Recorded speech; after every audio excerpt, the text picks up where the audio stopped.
Criminal చట్టాలు మీకు తెలిసే ఉంటుంది. 3 క్రిమినల్ చట్టాలు మారినాయి మనకు. ముఖ్యంగా Indian penal code, criminal procedure code and Indian evidence act.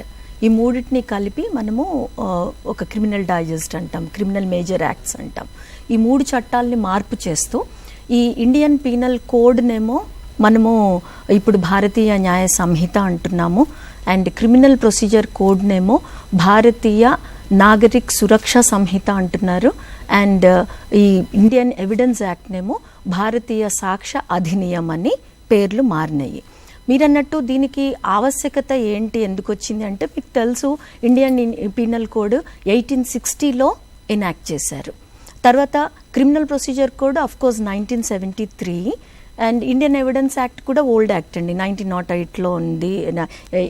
It is in the year 1872 Indian evidence act చేసింది. ఇవన్నీ బ్రిటిష్ పీరియడ్లో చేసినవి కాబట్టి ఏమవుతుంది అని అంటే, అప్పటి కాలానికి అనుగుణంగా, అప్పటి పరిస్థితులకు అనుగుణంగా చేసిన చట్టాలు కాబట్టి ఇప్పుడు మనకు మారుతున్న పరిస్థితులకు అనుగుణంగా మన టెక్నాలజీలో వచ్చిన భాగంలో ఆ క్రమంలో భాగంగా మనము, ఎందుకంటే లా అనేది ఎప్పుడైనా డైనమిక్గా ఉండాలి, స్టాటిక్గా ఉండటానికి వీల్లేదు అంటారు. అంటే వీల్లేదు కాదు, అసలు ఉండదు. ఎందుకంటే మారుతున్న సమాజంతో పాటు, మారుతున్న ప్రజల యొక్క ఆవశ్యకతలతో పాటు సమాజంలో వచ్చే మార్పులతో మనుషుల్లో కూడా మార్పు వస్తుంది, నేర ప్రవృత్తిలో కూడా మార్పు వస్తుంది, కొత్తగా నేరాలు చేసే అవకాశం ఉంటుంది. అంతకుముందు లేని నేరాలను కూడా ఇప్పుడు సైబర్ క్రైమ్ ఉంది చూడండి. ఇంతకుముందు అసలు కంప్యూటర్ అంటే తెలియని పరిస్థితి నుంచి ఇప్పుడు కోట్లు కంప్యూటర్లో ఒక చిన్న క్లిక్ ద్వారా, ఒక ఫోన్ క్లిక్ ద్వారా కోల్పోయే పరిస్థితి వస్తుంది. వీటన్నిటినీ మనం అరెస్ట్ చేయాలి అని అంటే కొత్త చట్టాలు తీసుకురావాల్సిన ఆవశ్యకత వచ్చింది. ఇంకా మనము మీకు క్లియర్గా చెప్పాలంటే మీరు స్క్రీన్ మీద చూడొచ్చు. దీనికి మనకు కావాల్సిన ఆవశ్యకత ఏంటి అని అంటే, ఎప్పటి నుంచో ఉన్న 100 years పైన దాటి, 150 years పైన దాటి ఉన్న లాలని మనము మార్చుకోవాల్సిన అవసరం ఉంది కాబట్టి ఒకటి.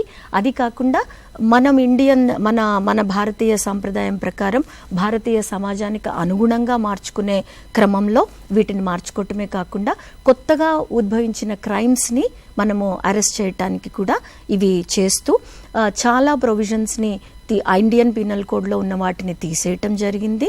సే ఫర్ ఎగ్జాంపుల్ మీకు ఇండియన్ పీనల్ కోడ్లో అన్యాచురల్ అఫెన్సెస్ అని 377.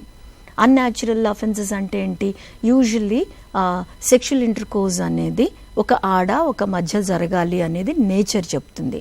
కానీ ఆడ మేమిద్దరము ప్రేమించుకుంటున్నాము, మా ఇద్దరికి అట్రాక్షన్ ఉంది, we want to be in relationship, లేకపోతే ఇద్దరు మగవాళ్ళు రిలేషన్షిప్లో ఉంటే, మీకు తెలుసు LGBTQ రైట్స్ అంటాం.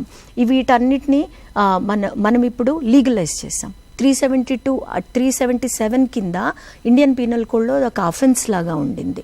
అండ్ పనిష్మెంట్ కూడా అప్ టు లైఫ్ ఇంప్రిజన్మెంట్ కూడా ఉండింది ఇండియన్ పీనల్ కోడ్లో. ఇప్పుడు దాన్ని మనం తీసేసాము. 377 అన్న ప్రొవిజనే ఈ భారతీయ న్యాయ సంహితలో లేదు.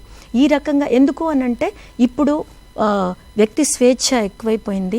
వ్యక్తి స్వేచ్ఛకు అనుగుణంగా నేను ఎలా బతకాలో, నా సెక్షువల్ లైఫ్ కానీ నా అదర్ లైఫ్, నా ఇష్టం ఉన్నట్టు నేను ఉంటాను. అంటే ఇష్టం ఉన్నట్టు ఉండటం కూడా కొన్ని పరిమితులకు లోబడే ఉండాలి. మళ్ళా ఆ పరిమితుల్ని కోర్టు కూడా కొన్ని పెట్టి, కొంత వ్యక్తి స్వేచ్ఛను కూడా కోర్టు కూడా అంగీకరించింది. కాబట్టి 377 అనేది ఒకప్పుడు అఫెన్స్గా ఉన్నదే ఇండియన్ పీనల్ కోడ్లో, ఇప్పుడు తీసేశారు. ఈ రకంగా మారుతున్న కాలానికి అనుగుణంగా, కొత్తగా వచ్చిన టెక్నాలజీకి అనుగుణంగా మనకు మార్చుకోవాల్సిన ఆవశ్యకత ఉంది. అది కాక బ్రిటిష్ టైంలో చేసిన లాస్ కాబట్టి వీటిని మార్చుకొని ఇప్పుడు మనం చేసుకోవాల్సిన ఆవశ్యకత ఉంది కాబట్టి ఈ లాస్ని మార్చడం జరిగింది.